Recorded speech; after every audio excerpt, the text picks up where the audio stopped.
तारीख में बेशुमार फातेह आए और चले गए, मगर सिर्फ एक इंसान ऐसा था जिसका नाम सुनते ही बादशाहों को चेहरों का रंग उड़ जाता था।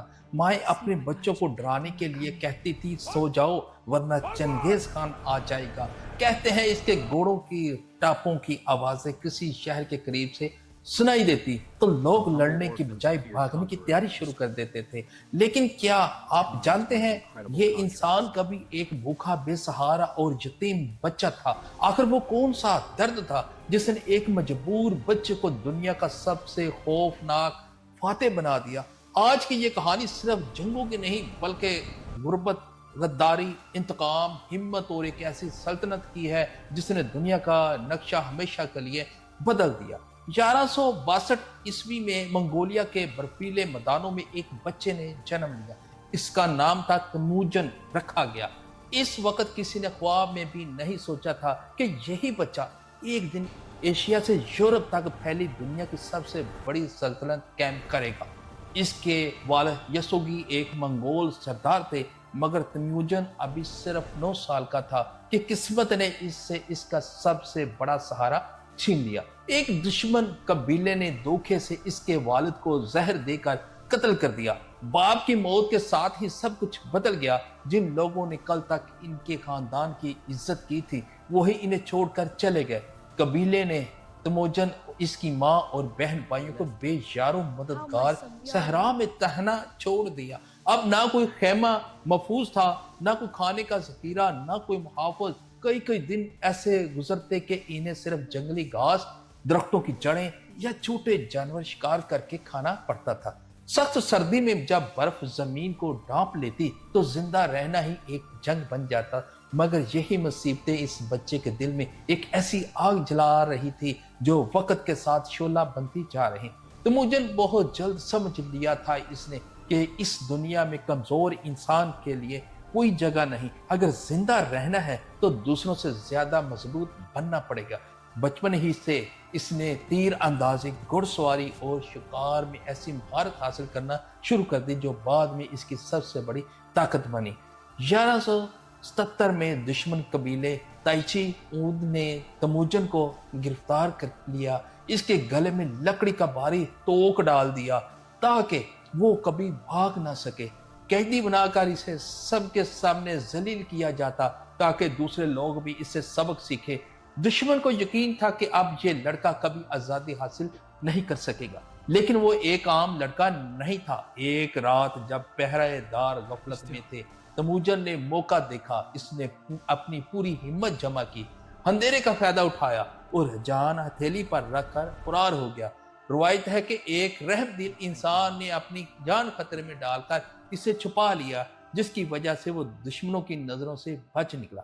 इसी रात सर्द आसमान के नीचे भूख, थकन और खौफ के बावजूद तमुजन ने अपने दिल में एक ऐसा अहद किया जिसने तारीख का रुख बदल दिया। आज मैं तन्हा हूँ, मेरे पास ना फौज है, ना दौलत, ना सल्तनत, लेकिन एक दिन ऐसा आएगा जब यही दुनिया मेरे नाम से कांपेगी।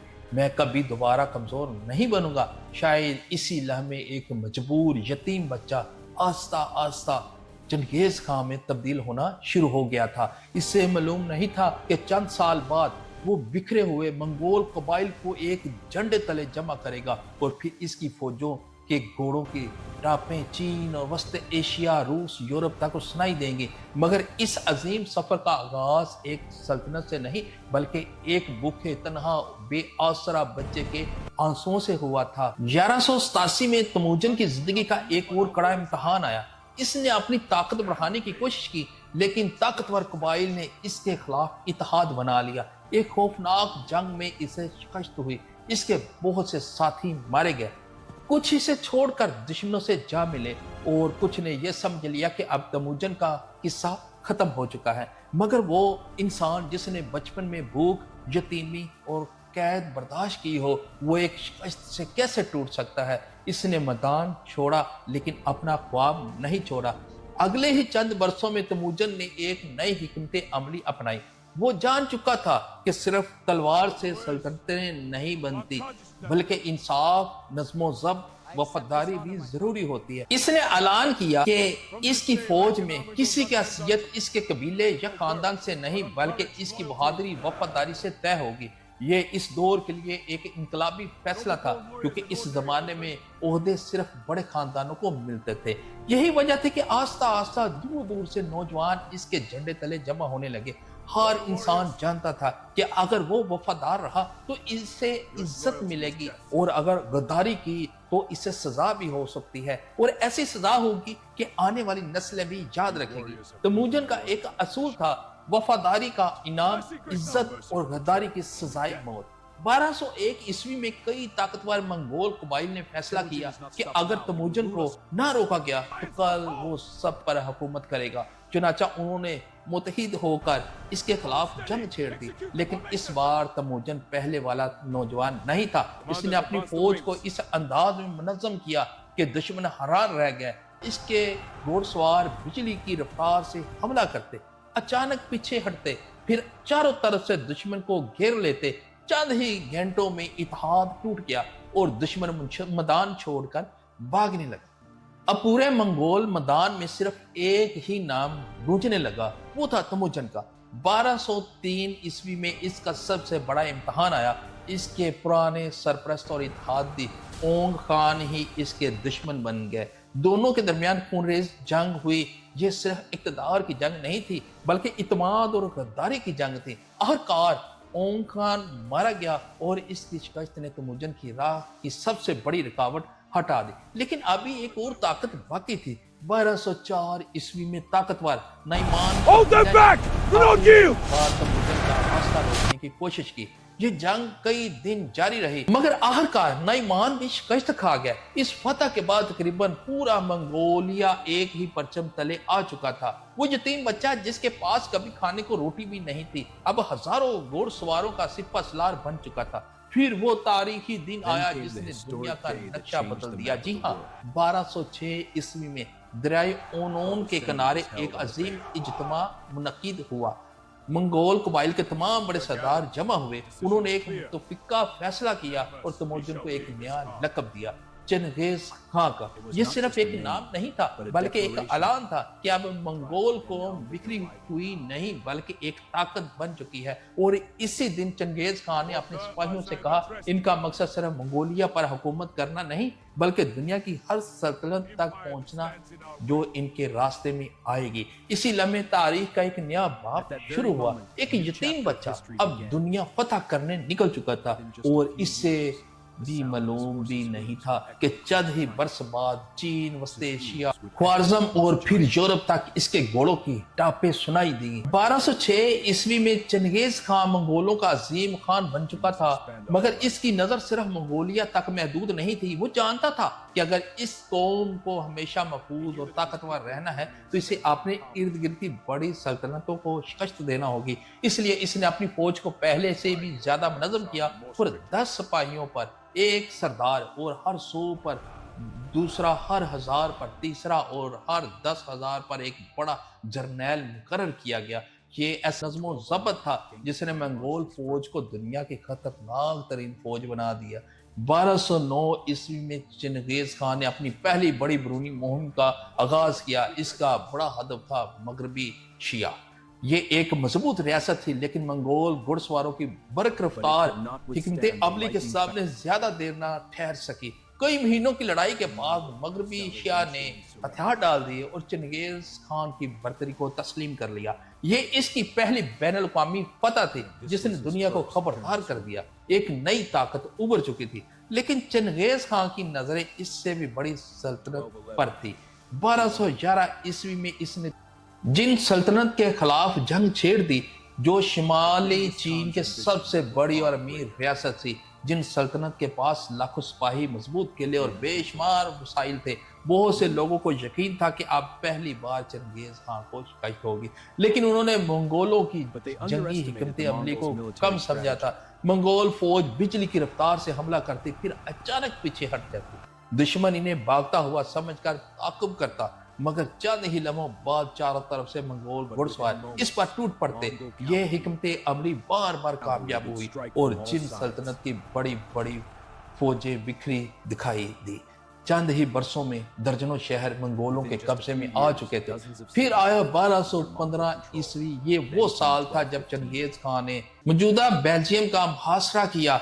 कई माह तक शहर चारों तरफ से घेरा गया, खुराक खत्म होने लगी, लोग भूख से मरने लगे और आखिरकार शहर के दरवाजे खोल दिए गए। चंगेज खान की फौज अंदर दाखिल हुई और जिन सल्तनत को ऐसा जख्म मिला जिससे वो कभी मुकम्मल तौर पर संभल ना सके। अब पूरे एशिया में सिर्फ एक ही नाम गूंज रहा था, वो था चंगेज खान का। बादशाह एक दूसरे को इसके बारे में खबरदार कर रहे थे।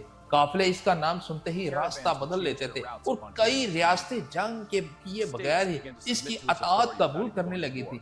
1218 ईस्वी में चंगेज खान ने कराखताई सल्तनत पर भी कब्जा कर लिया। इस फतह के बाद इसकी सल्तनत चीन से वस्ती एशिया तक फैल चुकी थी। अब इसके सामने सिर्फ एक बड़ी रुकावट थी, ख्वारिज़्म सल्तनत। ये वो सल्तनत थी जिसके पास हुक्मरान शायद अंदाजा भी नहीं था हुक्मरानों को इसकी एक बड़ी गलती आने वाले बरसों में पूरी सल्तनत को मिटा देगी। एक तजारती काफिला, चंद कत्ल और एक बेइज्जती, यही वो वाकया था जिसने तारीख की सबसे खौफनाक जंगों में से एक को जन्म दिया।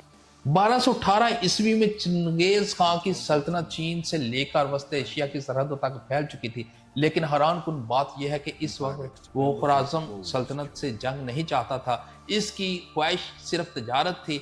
इसने सैकड़ों ताजरों पर मुश्तमिल एक तजारती काफिला कीमती रेशम, सोना, चांदी और तवाइफ के साथ ख्वारिज़्म भेजा ताकि दोनों सल्तनतों के दरमियान दोस्ती और तजारत का आगाज हो सके। मगर किस्मत ने तारीख का सबसे खतरनाक मोड़ लिया। ख्वारिज़्म सल्तनत के सरहदी शहर के गवर्नर ने इन ताजरों पर जासूसी का इल्जाम लगा दिया। इसने तमाम ताजरों को गिरफ्तार कर लिया और इनका सामान लूट लिया और बेगुनाह ताजरों को कत्ल कर दिया गया। जब यह खबर चंगेज खान तक पहुंची तो इसने फौरन जंग का ऐलान नहीं किया। इसने अमन का एक और मौका दिया। इसने 3 सफीर ख्वारिज़्म भेजे, शाह मोहम्मद दोम के पास भेजे और सिर्फ एक मुतालबा किया कि मुजरिम गवर्नर को हमारे हवाले कर दिया जाए ताकि इंसाफ हो सके। लेकिन ख्वारिज़्म शाह ने ऐसी गलती कर दी जिसने इसकी पूरी सल्तनत की किस्मत बदल दी। इसने एक सफीर को कत्ल करवाया और बाकी सफीरों की धाड़ियां मंडवा कर बेइज्जत हालत में वापस भेज दिया। इस जमाने में सफीर को नुकसान पहुंचाना पूरी दुनिया में जंग का ऐलान समझा जाता था। जब सफीर वापस आया तो चंगेज खान खामोश खड़ा रहा और रवायत है कि इसने आसमान की तरफ देखा और कहा अब फैसला तलवार करेगी। 1219 ईस्वी में तकरीबन 2 लाख मंगोल सिपाही आंधी की तरह ख्वारिज़्म सल्तनत में दाखिल हुए। चंगेज खान अपनी फौज को कई हिस्सों में तकसीम किया ताकि हर शहर पर एक ही वक्त में हमला हो। ख्वारिज़्म शाह को यकीन था कि मंगोल एक ही रास्ते से आएंगे, मगर चंगेज खान ने रेगिस्तानों और दुश्वार गुजार रास्तों से गुजरकर इसे हैरान कर दिया। पहला बड़ा निशाना जो बुखारा बना। 1220 ईस्वी में बुखारा का अजीम शहर मंगोल फौज के मुहासरे में आ गया। चंद दिनों की सख्त लड़ाई के बाद शहर के दरवाजे टूट गए। चंगेज खान शहर में दाखिल हुआ और जामिया मस्जिद में खड़ा होकर अपने सिपाहियों से कहा घोड़ों को आराम दो। फिर इसने अहले शहर को मुखातिब करते हुए कहा अगर तुमने बड़े गुनाह ना किए होते तो खुदा तुम पर मेरे जैसा अजाब ना भेजता। यह जुमला सदियों तक तारीख की किताबों में लिखा जाता है। बुखारा के बाद इसकी नजर समरकंद पर जम गई जो ख्वारिज़्म सल्तनत का सबसे मजबूत और अमीर शहर था। ख्वारिज़्म शाह ने हजारों सिपाही वहां तैनात किए थे, मगर मंगोल फौज के बरकरफ्तार हिकमत अमली मुसलसल हमलों ने चंद ही दिनों में शहर को घुटने टेकने पर मजबूर कर दिया। समरकंद की शिकस्त ने ख्वारिज़्म की सल्तनत की कमर तोड़ दी। इधर ख्वारिज़्म शाह मोहम्मद दोम अपनी फौज को छोड़कर एक शहर से दूसरे शहर भागता रहा। आखिरकार कैस्पियन के एक जजीरे पर पहुंचा जहां 1220 ईस्वी के आखिर में बीमारी और मायूसी के आलम में इसकी मौत हो गई। लेकिन चंगेज खान का इंतकाम अभी खत्म नहीं हुआ था। 1221 ईस्वी में मंगोल फौज मरू, नेशोपुर, हरात और दूसरे बड़े शहरों तक पहुंच गए। कई शहरों ने मुज़ाहमत की, कईयों ने हथियार डाल दिए, मगर मंगोल यलगार ने पूरे खिते को तबाह कर दिया। वस्ती एशिया की सियासी माशी ताकत बिखर गई। लाखों लोगों की जिंदगी हमेशा के लिए बदल गई। सिर्फ एक इंसान अब भी हार मानने को तैयार नहीं था, वो था जलालुद्दीन ख्वारिज़्म शाह। جس نے اپنے باپ کی شکست کے بعد بھی منگولوں کے سامنے سر جھکانے سے انکار کر دیا۔ اس کی بہادری نے خود چنگیز خان کو بھی حیران کر دیا۔ 1221 عیسوی میں خوارزم سلطنت تقریباً ختم ہو چکی تھی، مگر ایک انسان اب بھی میدان میں ڈٹا ہوا تھا، جلال الدین خوارزم شاہ۔ وہ اپنے چند ہزار وفادار سپاہیوں کے ساتھ مسلسل منگولوں کا مقابلہ کر رہا تھا۔ جب دونوں افواج دریائے سندھ کے کنارے آمنے سامنے آئیں تو ایک خونریز جنگ چھڑ گئی۔ تعداد، وسائل، طاقت، ہر لحاظ سے چنگیز خان کو برتری حاصل تھی، مگر جلال الدین نے ایسی بہادری دکھائی کہ خود چنگیز خان بھی حیران رہ گیا۔ جب شکست یقینی ہوگی تو جلال الدین نے اپنے گھوڑے سمیت دریائے سندھ میں چھلانگ لگا دی اور دوسری طرف نکل گیا۔ روایت ہے کہ اب منظر دیکھ کر چنگیز خان نے اپنے بیٹوں سے کہا، باپ کا بیٹا ایسا ہونا چاہیے۔ یہ الفاظ اس بات کی علامت تھے کہ وہ اپنے بہادر دشمن کی بھی عزت کرنا جانتا تھا۔ اسی دوران 1223 عیسوی میں چنگیز خان کے جرنیل مغرب کی طرف بڑھتے ہوئے روسی ریاستوں تک جا پہنچے۔ دریائے کلکا کے مقام پر روسی اور ان کے اتحادی لشکروں نے منگولوں کا راستہ روکنے کی کوشش کی، مگر منگول فوج اپنی مشہور حکمت عملی سے انہیں شکست دے دی۔ یہ صرف ایک جنگ نہیں تھی بلکہ یورپ کے لیے ایک وارننگ تھی کہ مشرق وسطیٰ ایک ایسی طاقت ابھر چکی ہے اس میں جسے روکنا آسان نہیں ہوگا۔ چنگیز خان اب 60 برس کی عمر کے قریب پہنچ چکا تھا، لیکن اس کی فتوحات کا سلسلہ ابھی بھی جاری تھا۔ 1226 عیسوی میں اس نے دوبارہ مغرب شیعہ پر حملہ کیا، کیونکہ اس ریاست نے اس کی اطاعت سے انکار کر دیا تھا۔ سخت سردی، طویل سفر اور مسلسل جنگوں کے باوجود وہ اپنی فوج کے ساتھ خود میدان میں موجود رہا۔ پھر اچانک 1227 عیسوی میں خبر پھیلی کہ دنیا کا سب سے خوفناک فاتح اس دنیا سے رخصت ہو چکا ہے۔ اس کی موت کیسے ہوئی؟ کچھ مورخین کہتے ہیں کہ وہ بیماری کا شکار ہوا، کچھ کے مطابق گھوڑے سے گرنے کے باعث زخمی ہوا، جبکہ بعض روایات جنگی زخمیوں کا ذکر کرتی ہیں۔ حقیقت کیا تھی آج بھی کوئی یقین سے نہیں جانتا، لیکن اس سے بڑا راز اس کی قبر ہے۔ روایت ہے کہ اس کی تدفین انتہائی خفیہ انداز میں کی گئی۔ کہا جاتا ہے کہ جنازے کے راستے میں آنے والے ہر انسان کو قتل کر دیا گیا تاکہ قبر کا مقام راز ہی رہے۔ پھر قبر بنانے والوں کو بھی مار دیا گیا۔ آخر آج تقریباً 800 سال گزرنے کے باوجود دنیا چنگیز خان کی اصل قبر تلاش نہیں کر سکی، مگر ایک حقیقت سے کوئی انکار نہیں کر سکتا۔ 1162 عیسوی میں ایک یتیم بھوکا بچہ پیدا ہوا جس کے پاس نہ دولت تھی، نہ فوج، نہ سلطنت۔ 1227 تک وہ تاریخ کی سب سے بڑی سلطنت کا بانی بن چکا تھا۔ اس کی سلطنت الکاہل سے مشرقی یورپ تک پھیل گئی اور اس کی جنگی حکمت عملی آج بھی دنیا کی اکثری اکیڈمیوں میں زیر مطالعہ آتی ہے۔ مگر آج بھی ایک سوال باقی ہے، کیا چنگیز خان صرف ایک ظالم فاتح تھا یا ایک ایسا غیر معمولی سپہ سالار جس نے اپنے عزم، نظم و ضبط، ذہانت سے دنیا کی تاریخ کا رخ ہمیشہ کے لیے بدل دیا؟ فیصلہ آپ کے ہاتھ میں ہے۔ اگر آپ کو یہ تاریخی داستان پسند آئی تو ویڈیو کو لائک کریں، اپنے دوستوں کے ساتھ شیئر کریں اور ایسے ہی حیرت انگیز تاریخی راز جاننے کے لیے ہمارے چینل کو ضرور سبسکرائب کریں، کیونکہ تاریخ کے اور بھی ایسے راز ابھی باقی ہیں جس سے دنیا آج تک پردہ نہیں اٹھا سکی۔